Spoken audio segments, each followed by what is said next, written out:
This is Module 4, Enzyme Reactions, Kinetics, and Inhibitors.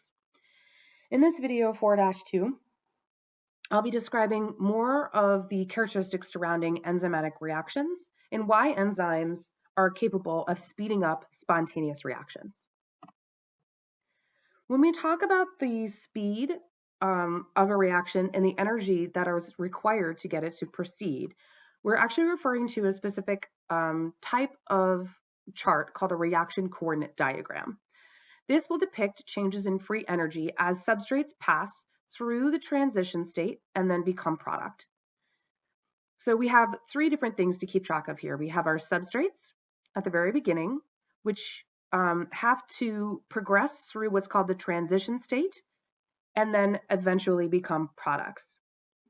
When substrates become products, they have to pass through this higher energy form, some type of sort of, as the name suggests, transitional molecule in order to break the certain bonds of the reactants. So the substrate has to somehow absorb energy in order to break certain bonds of the reactants. And then when the bonds are reformed, energy is released, and then we end up at a lower, we end up down here in the products. And so the energy of these substrates for a spontaneous reaction is higher than the energy of the products, and the overall delta G of the reaction is negative. However, the activation energy, which is the input of energy required to align proper groups, rearrange bonds, form unstable charges, all of the process of changing substrates into products means that we have to absorb energy in order to break those bonds, and then when bonds are reformed, we end up releasing that energy. So we have to go higher up on the energy scale in order to go back down to the products. The transition state is not stable. It represents an area of very high energy on the G scale, so it's not stable at all. And once it is reached, typically when once the transition state is reached and bonds are reformed, then the energy of the energy drops. The delta G, I'm not quite sure what this symbol is called, delta G plus, I guess, is the activation energy. So the activation energy is the difference in energy between the substrates and the transition state molecule. That's this delta G hash mark here. However, the overall free energy change of the reaction is the change in energy between the substrates and the products. And the height of this reaction here, the height of this activation energy barrier, determines how quickly the reaction will proceed. The delta G of the reaction, however, determines if the reaction is favorable at all. And so if the reaction is favorable, energy of the products is less than the energy of the substrates. If the reaction is not favorable, energy of the products is higher than the energy of the substrates. Activation energy is something a little bit different. Activation energy is the amount of energy required to reach the transition state. And this activation energy barrier is where enzymes come in to help.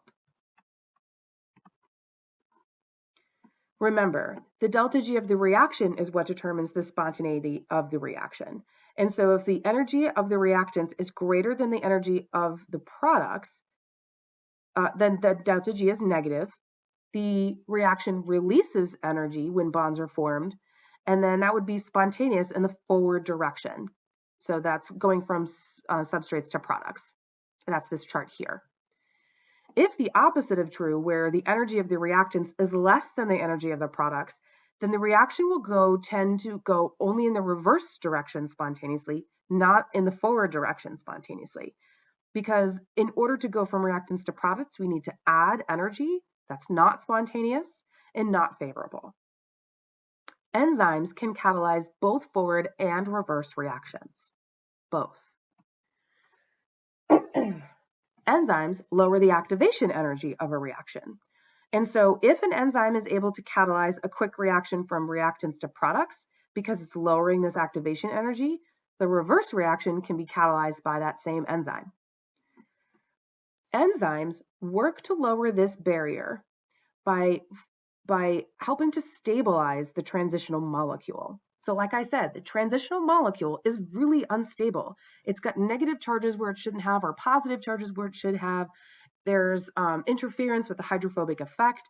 because we're going from a low energy reactant to a higher energy transition state. And so there's repulsion forces, there's all kinds of interactions and steric hindrance and stuff going on with a transitional molecule. An enzyme provides a favorable environment for those transitional molecules to exist in. And so it doesn't completely drop the activation energy barrier. It doesn't take the transitional molecule and make it equal to the reactants, but it does reduce that big hump a little bit. And so this is a smaller wall to climb over. And so this means the reaction will proceed faster because less energy is required to absorb in order to get to products. Without the enzyme, all of this energy would have to be absorbed in order to get to products. And so the enzyme reduces that activation energy by this factor here. Enzymes will reduce the activation energy, the free energy difference between the reactants and the transitional molecule, but they will not change the overall free energy of the reaction. Enzymes cannot take an unfavorable reaction and convert it to a favorable one. Enzymes cannot convert an endergonic reaction to an exergonic one. All it does is lower the activation energy barrier, and it speeds up the direction, it speeds up the rate of the reaction. It will not change the spontaneity of the reaction. Because enzymes lowering the activation energy can accelerate both the forward and the reverse reaction. And so if this were true, if we were able to go from reactant to product, but then product to reactant, the same enzyme can catalyze both reactions. The same enzyme is doing the same thing. It's lowering the activation energy barrier. So even though product to reactant is not a favorable reaction here, so other things have to happen in order to get that to go forward, and the enzyme will lower the activation energy barrier. And so if we can get this non-spontaneous reaction to move forward, say coupling it with ATP hydrolysis, then that will make product go to reactant, and then the enzyme will make it happen faster. So it accelerates the rate it takes to finish the reaction, but it will not change a non-spontaneous reaction into a spontaneous one. You're still going to need to couple a non-spontaneous reaction to a spontaneous one, like use of ATP, in order to get it to happen. Let's come back to this idea that enzymes accelerate reactions by stabilizing the transition state. Again, the transitional molecule is a very high energy molecule. It's high up on that G scale. The enzyme will stabilize it by reducing the amount of free energy required to reach it. Weak interactions between enzyme and substrate are actually optimized by the transitional molecule, by the transition state. And so again, substrate will not bind enzyme perfectly. Substrate will associate with enzyme in a weak way, but it's not until the substrate is changed into the transitional molecule where the interaction between enzyme and transitional molecule are strongest. And so the formation of weak interactions between the substrate and the enzyme releases the free energy enough, brings it down to low enough so that the transitional molecule can form in a favorable place, in a favorable pocket within the active site of the enzyme, and then proceed to product. The energy that is, so the formation of these weak interactions releases some of that free energy. So the difference in the barrier, so this difference here, is referred to as the binding energy. And so simply by an enzyme binding the reactant, that reduces the amount of free energy required to reach the transition state. And so this difference here between these two humps is referred to as binding energy. Binding energy contributes to the activation energy required to reach the transition state. And so if you needed 6 units of energy to get to that molecule, to get to that really unstable molecule, but binding energy donates 4 by making that interaction a little bit more favorable and stabilizing that transitional molecule, now you only need 2 units of energy to get to product. And so think of the 6 units of energy as this entire red hump. Binding energy, or the 4 units donated by the enzyme, represents this hump. And so you have a much smaller hump to get over. This would be the 2 units of remaining energy. And so again, it doesn't completely obliterate the activation energy barrier, it just makes it easier to jump over by reducing the amount of energy required to get to the transition state. Okay. And so this comes back to the idea of the lock and key model. If the enzyme were a perfect complement for its substrate, then that means when the enzyme, so here's our free energy chart. Let me go through this step by step. Sorry, I jumped ahead. So here we have no enzyme. This is our substrate, a stick, a metal stick. In order to become the product, which is a broken stick, we need to reach the transitional state. So we need to bend it. This molecule is not nearly as stable as this one. And this molecule is more stable than this one. This is the highest energy molecule in this system. So we need to add energy to the substrate, to the metal stick, in order to bend it, and then we can break it. So we need to weaken the stick before we can break it. So this is without an enzyme. Here's our reaction coordinate here. Substrates, higher than product.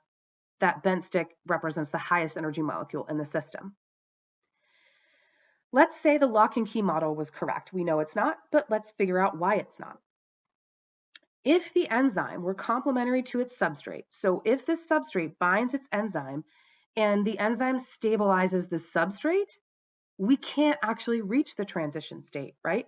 If the enzyme stabilized the substrate, the metal stick, then we would drop the energy of the enzyme substrate complex would represent a lower energy state than the substrate alone.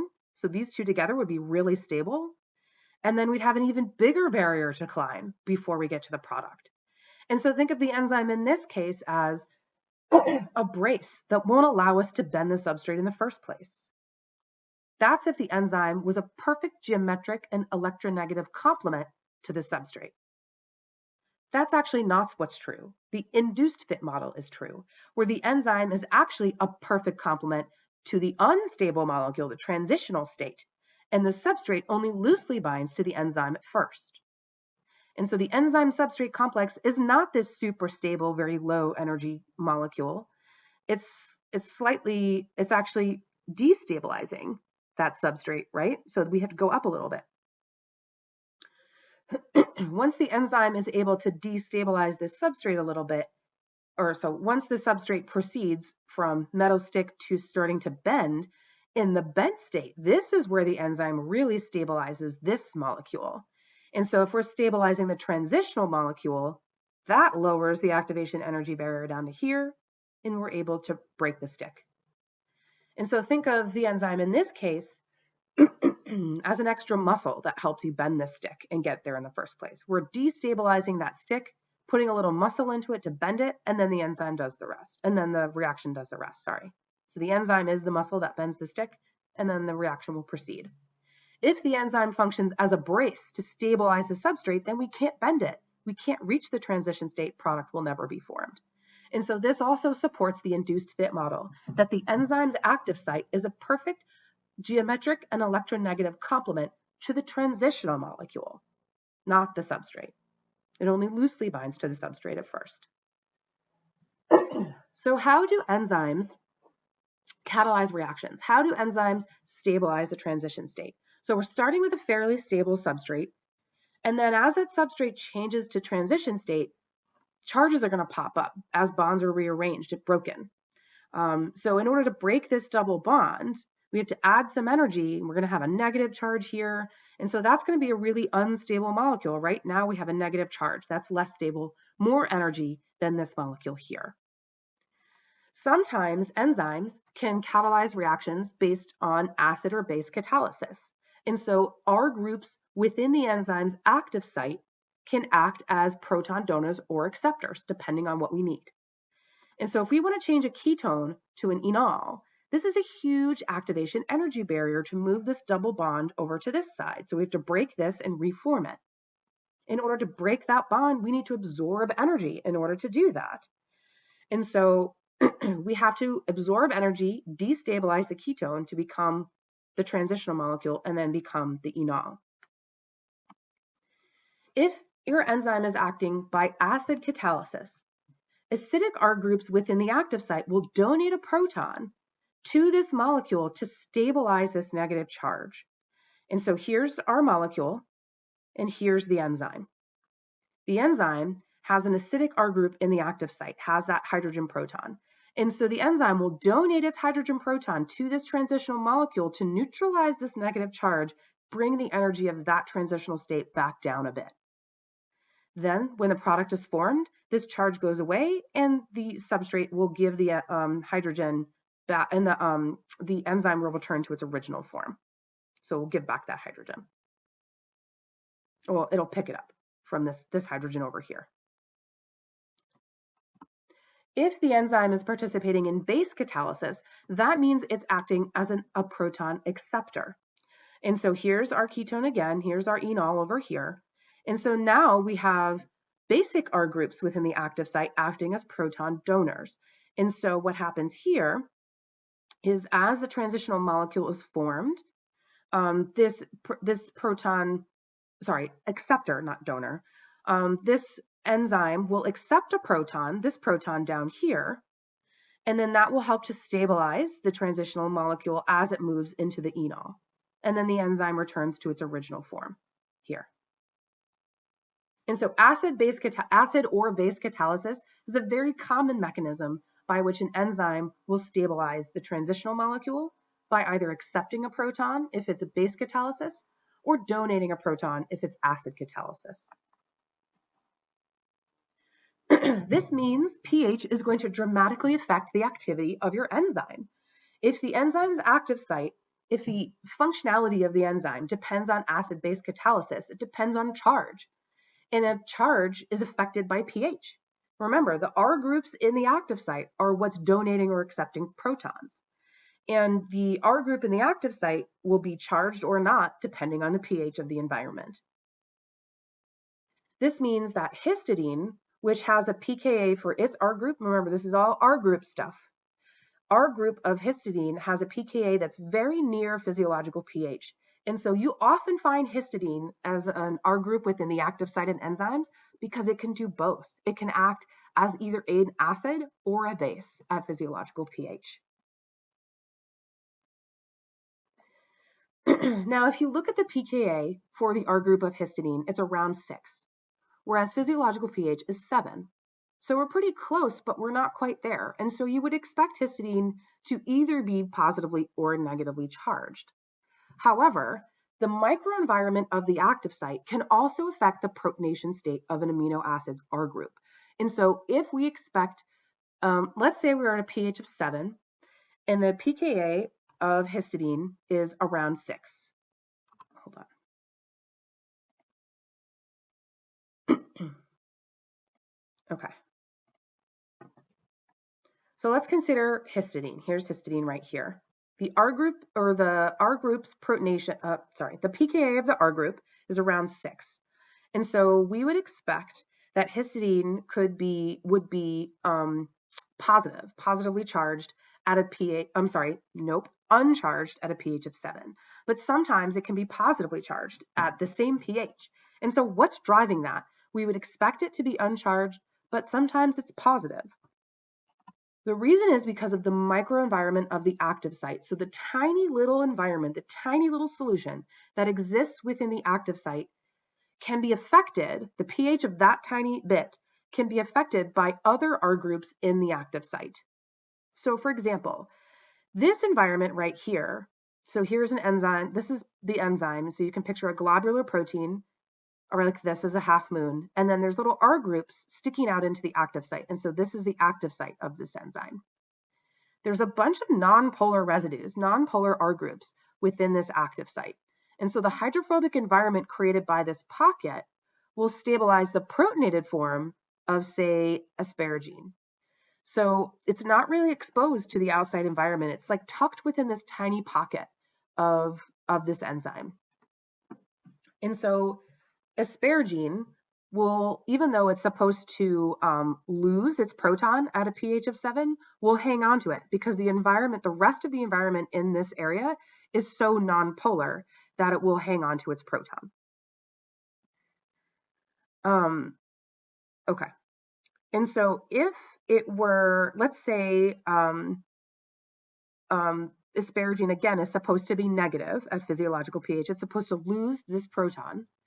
And so if there was a bunch of asparagine residues within the enzyme's active pocket, there would be a bunch of negative charges, and they would repel each other. That would destabilize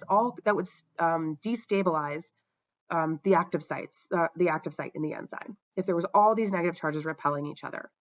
And so when there's too many negative charges like that, one of these asparagines, and again, this is happening in the microenvironment of the active site, in the tiny little pocket of the active site, not really exposed to the pH 7 of the blood plasma.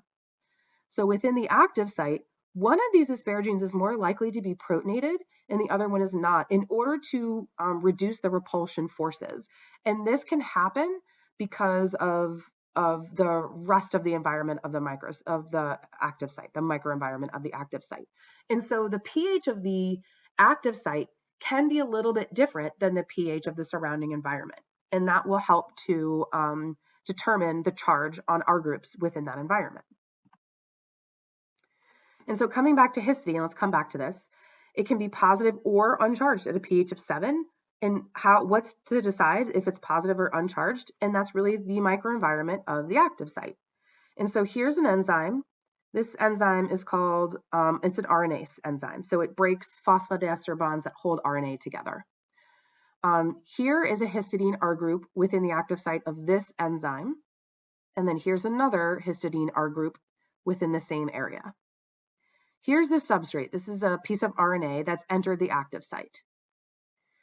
The histidine at residue 12 will act as a base, and the histidine at 119 will act as an acid to promote the formation of the product, which is breaking this bond and releasing one nucleotide from the end of this RNA chain. And so you can see how this histidine right here, 119, is acting as an acid. It's donating its proton to the reaction, to the substrate. This histidine is a base. It is accepting its proton, this proton over here. And so histidine is acting as both a positively charged donator and a neutrally charged base. And then once the reaction is complete, they return to their original states. And so these two are allowed to exist together, because if this was protonated, it would be positively charged. These guys would repel each other and the enzyme would fall apart. And so there's other residues in the enzyme stabilizing the pH within this active site, allowing for histidine to exist in both of these states simultaneously. All of that was acid-base catalysis by an enzyme. Enzymes can undergo another type of mechanism called covalent catalysis as their catalytic mechanism. Covalent catalysis will actually form a transient covalent bond. Note, none of these bonds were covalent. All of them, these bonds were non-covalent interactions, ionic interactions contributing there. Here we have a covalent bond that's formed between the enzyme and the substrate during formation of the transitional molecule. And so we have reactants and products. Reactants are higher energy than the products, so this is a spontaneous reaction. And we have this activation energy barrier here.